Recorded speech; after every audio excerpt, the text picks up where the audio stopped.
Hello everyone.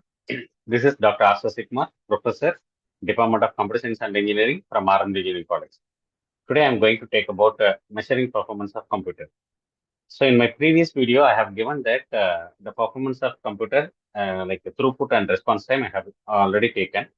Actually, the performance of computer, totally there are 5 attributes available to measure the performance of computer. The first one is the throughput and response time. The second one is a measuring performance. The third one is the CPU performance and its factor.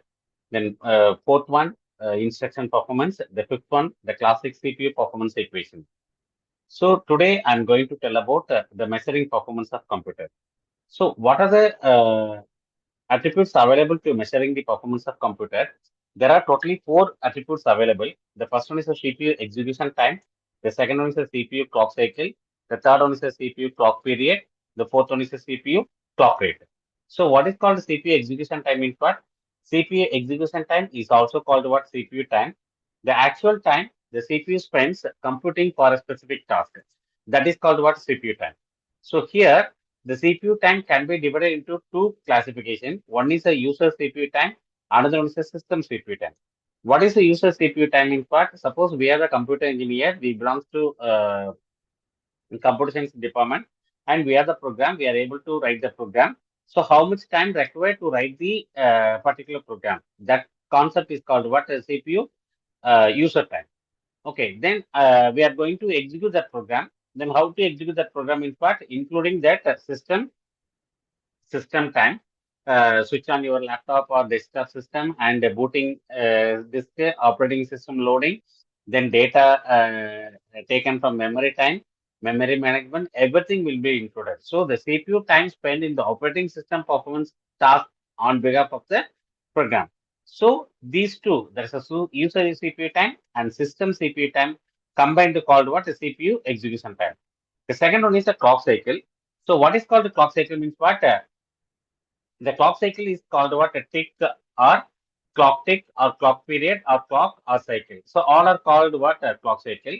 So the time for one clock period, that is called what? A clock cycle. So the clock cycle is nothing but what? For example,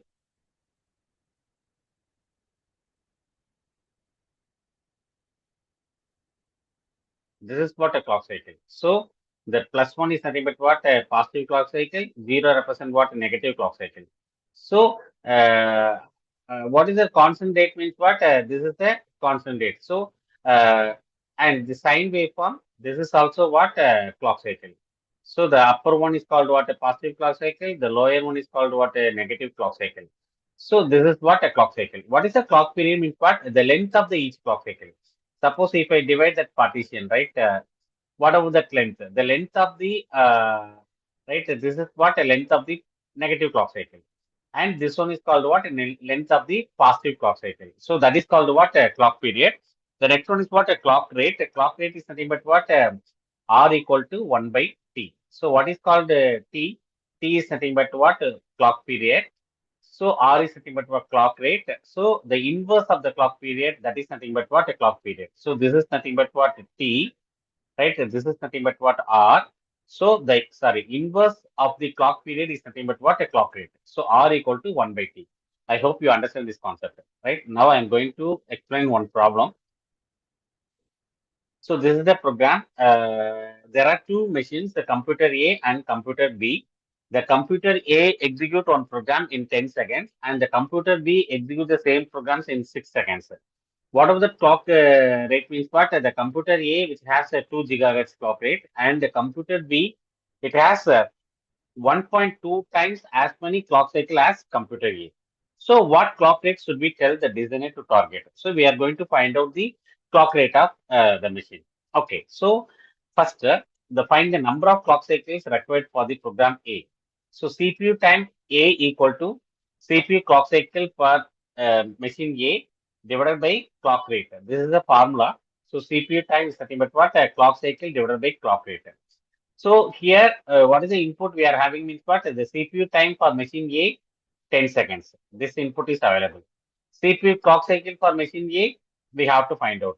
Clock rate of machine A, yes, it is available, 2 gigahertz. So what is gigahertz means what? Gigahertz is nothing but what? 10 power 9 cycles divided by seconds.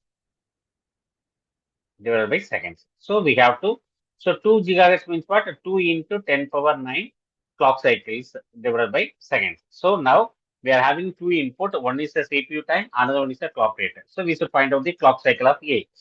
So 10 seconds equal to CPU clock cycle of A divided by 2 into 10 power 9 cycles per second. Okay, now we should find out the CPU clock cycle of machine A equal to 10 seconds into 2 into 10 power 9 cycles per second.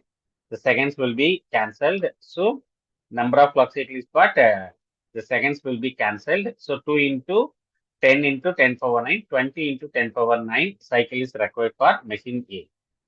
And whatever that machine B, the CPU time for machine B can be found by using the same equation. So CPU execution time is what? 6 seconds. And the problem they have mentioned what? 1.2 times. Okay. So 1.2 times 1.2 times as many clock cycle as machine A. So CPU time equal to what? 1.2 into CPU clock cycles of machine A divided by clock rate of B. Here the unknown value is what? A clock rate of B. We are having CPU time and the CPU clock cycle of machine A already available 20 into 10 power 9. So 1.2 into 10, 20 into 10 power 9 divided by clock rate of B. So therefore we should find out the clock rate of machine B equal to 1.2 into 20 into 10 power 9 cycles divided by seconds. Finally, what we have a 4 into 10 power 9 divided by seconds. So 10 power 9 cycles divided by second is nothing but what? Gigahertz. So 4 into 10 power 9 cycles per second is nothing but what? 4 gigahertz. So therefore, to run the program in 6 seconds, we must have twice the clock rate of machine B. So this is the way to find out the performance of the computer. I hope you understand this concept. Thank you.